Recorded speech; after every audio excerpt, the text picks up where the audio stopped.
Hello and welcome to Tarot in 10, the Tarot mini lesson every Tuesday. I'm Tamara DeGaia. I teach classes and run groups on the topics of herbalism and tarot and more. You can find out about those at tamaradegaia.com. One of the groups I offer is Tarot Explorers Club, and you can find that at tarotexplorersclub.com. And that is really about practicing and learning tarot by actually doing tarot. We have a tarot Zoom practice group, and I send out a weekly gazette and I teach lessons. It's a really fun group and a great way to not only learn your tarot, but really engage your intuition and begin to give tarot readings that really flow. The first month is completely free. Join us at tarotexplorersclub.com. Today we're talking about tarot spreads. Now, I'm going to tell you right off the bat, and this is true of everything that I teach, it's my opinion. This is just my opinion. I know that there are plenty of people who teach, or not teach, plenty of people who do tarot readings without a spread. And for many people, that works fine. Personally, I think tarot spreads are extremely important. I think trying to read tarot without having a spread is kind of like getting in your car and not really having any idea where you want to end up. I think that when we have a tarot spread, we are creating a foundation for a meaningful reading. And so that's just my opinion. I want to talk about why I think tarot spreads are important, the tarot spreads that I think are most important to have in your tarot toolbox, and how you can easily create your own tarot spreads. So the spreads that I think are most important for us to have in our tarot toolbox are these spreads. A relationship spread. You know, that's probably the most frequently asked question when people come to a tarot reader is about relationships. And so it's very important to have a good relationship spread in your toolbox. It's also important to have a spread that works for conflicts because, again, with relationships, often what people come to us about is conflicts that they're having in their lives. I happen to have a relationship spread that I really like for both relationships and conflicts, and I'm going to be glad to I'm going to share with you all of my spreads. I'll tell you how to get all of these spreads at the end of the video here. A decision-making spread, something else that people often go to the tarot for, is for help making an important decision in their lives. And so it's important to have a good spread for helping people to see what the outcomes might be of their particular decisions. A new deck spread. When you get a new deck, it's a fantastic idea to go ahead and do an interview with that spread. And so I have a new deck spread that I made that I really like for interviewing your new deck to kind of begin that relationship with that new deck. And then it's important to have a general reading spread. Some people do come to tarot readings, and sometimes we read for ourselves without really anything in particular in mind. And so it's a great idea to have a general spread.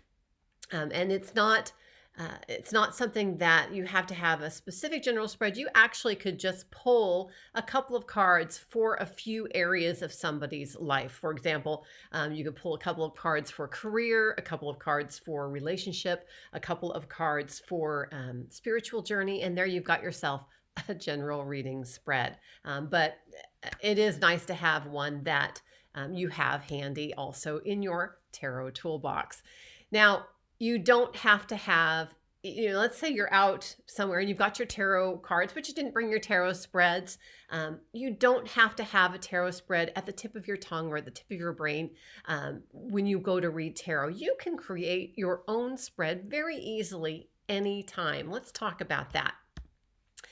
So a lot of times when we do readings, we do a reading about a theme. And that's really, I always tell people when you're asking a question about the tarot and you don't really know what to ask, think about the areas of your life. And these are generally the areas of most people's lives that they might ask a question about: work and career, finances, family, love and relationships, themselves, yourself, and spiritual journey. Any of these could just be, again, a couple of cards laid out for 3 of these would make a general spread.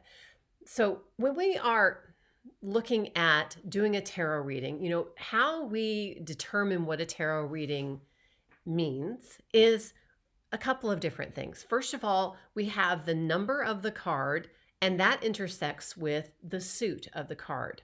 And that gives us the meanings in that card, right? So, like the number 4 really means stability and not taking chances, kind of holding on right now and playing it safe, just kind of not moving right now and being very stable. And the suit of pentacles means the earth plane, the material plane, our job, our home, the things that we can tangibly touch in the world. And so those two for the 4 of Pentacles give us the meaning of that card. When we have a spread, we take that intersection of that card that's laying in that spread position, and we combine that with what is the theme of the spread? Is it work, career? Is it finances, family, self, spiritual journey? That's one part of it. And the other part is, what does that position mean that that card is laying on? So we have the intersection there of the spread position and the theme of the spread. And then on top of that, we have the number of the card and the suit of the card. And all of that together helps give us the meaning of, what does it mean? What is the message? Those are the things that together help give us clarity. Otherwise, it could mean anything, right? If we don't have an idea of what this card is going to represent, then it becomes just kind of a guessing game, trying to figure out what the message is. So when we're going to make our own spreads, first we need a theme, and then we need some positions in our spread. These are the most common spread position meanings, and pretty much in no matter what the spread design looks like, you'll probably find these particular position meanings within most spreads. So the first one is the seeker now. A lot of people call the person asking the question the querent. I call them the seeker. I like that better. And so really, of course, you have past, present, future, right? And so the seeker now in the present is one position. The other person, if we're doing a relationship spread, the other person probably should have a card of their own to represent them in the present right now too. You also have past cards. What led up to this situation that we're reading for right now? If we're reading about finances, if we're reading about love or relationship or spiritual journey, it's helpful to know where we came from that brought us to this point now. And then the obstacle or the problem. If you're familiar with the good old Celtic cross, a lot of people use the Celtic cross. I'm not a big fan of the Celtic cross. I think it's kind of an unwieldy card spread, especially for beginners. I don't think you need that many cards actually to get an answer to your question. You can get a good answer to your question in 5 cards, really. And I have a simplified cross. I call simplified cross spread is what I use, that has the similar positions, but not quite so many cards. I think that we can narrow it down. And so I do. And so obstacle problem, what's causing the issue? Obviously, if we're doing a tarot reading, there's an issue. So having a card for that is helpful.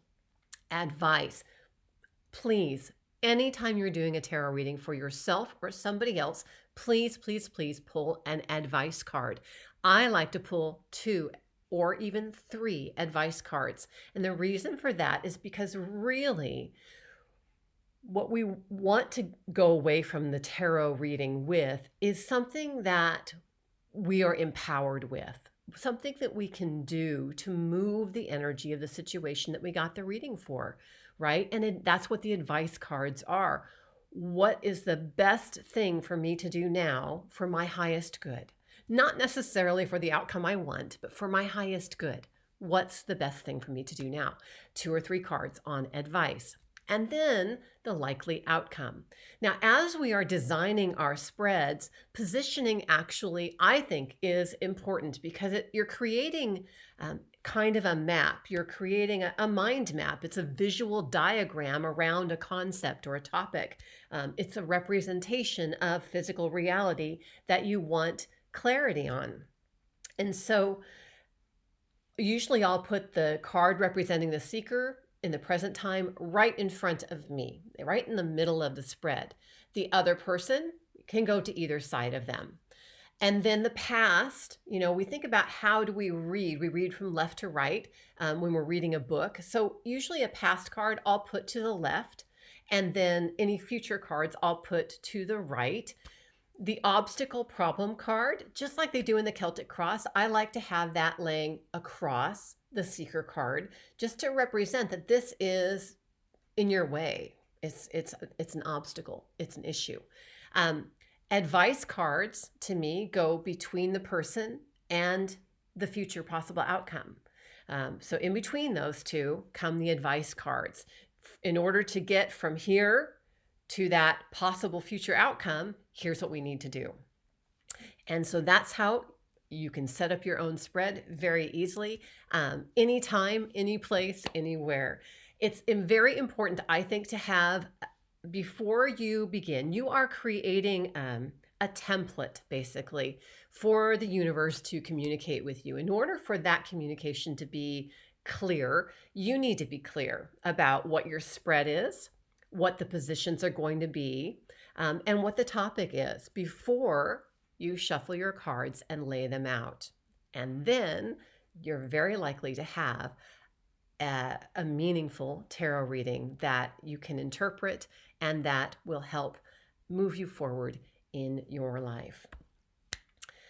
So some other cards that are helpful, I think, to add to your spreads are what's hidden, what's unconscious, or what's underlying. The tarot is remarkable at helping us see things that we don't see on our own.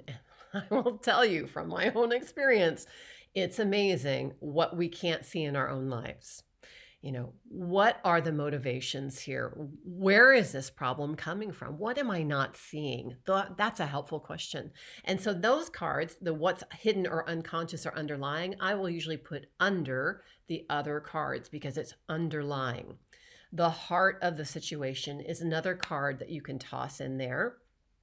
And of course, clarifying cards. Now, clarifying cards, you can either, if you need some clarification on this spread, you can just pull a card or two. I would not pull more than one or two cards for clarifying cards.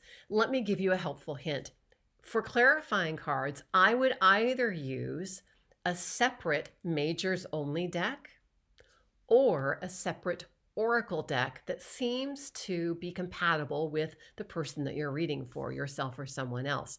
I always like to pull what I call the theme card.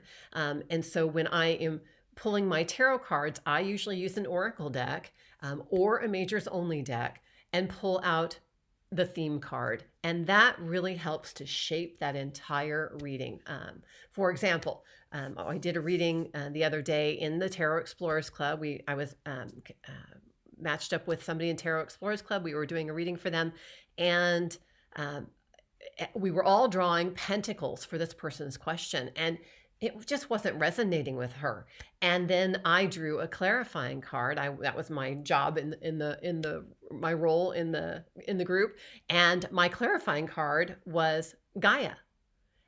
And that shifted the entire meaning of all of those pentacles. Those pentacles literally meant earth and your connection with the earth and your sensual being.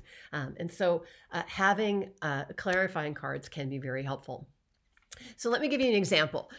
Here is a spread I created for the Tarot Explorers Club. Each month we focus on one card in the tarot and we kind of dive deep on that. This was a month we were doing the High Priestess, and I like to do a spread each month for the different card that we're exploring. And so this was the Inner High Priestess spread. Now what I want you to notice is that I used exactly the position meanings that we just talked about, only I put them in relationship to the Inner High Priestess.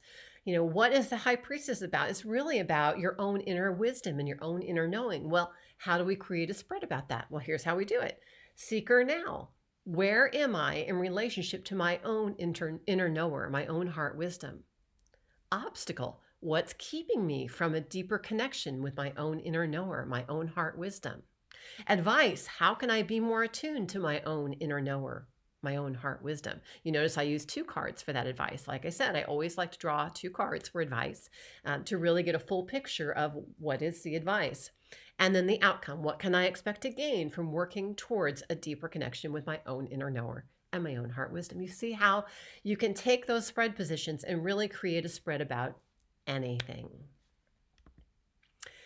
I hope that was helpful. Please join us for Tarot Explorers Club. We have a wonderful time. The very best way to learn tarot is to practice tarot, to do tarot, and that's what we do. And I hope that you'll join us, tarotexplorersclub.com. I hope to see you there soon.